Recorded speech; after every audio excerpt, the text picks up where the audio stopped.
Earpiece will have 70% of the value of the shares or ownership of the company, and the government of Antigua and Barbuda will have 30%. I note that Earpiece has launched their Lagos London flight, and I have to tell you, they're beating the other established airlines to the extent they're now lowering their costs, to compete with Earpiece. And I have to tell you, the principal of Earpiece, Alan, and then again, I better say founder, because I'm not too sure he has any executive directorship at this point. I'll have to double check. He's a very astute businessman, and he's what you call a peace practitioner. A very good human being. I consider him to be, a man of integrity, despite the fact that there's an issue in which there's some claim against him by U.S. officials. He maintains his innocence.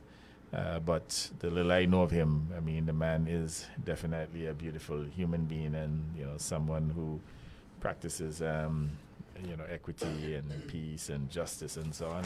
A man who's very conscious in his dealings with others. So I'm not surprised that he would have gone into or gotten his airline to go into London with reasonable fears, because he's certainly a very reasonable man, a very caring man, and he's very much interested in human empowerment. In fact, during the period of COVID, it was Earpiece that provided most of the emergency flights for the government of Nigeria at the time. So he's a very conscious man in terms of service, and we're happy to have Earpiece as a partner, even though he himself is not a director or shareholder in Earpiece Caribbean.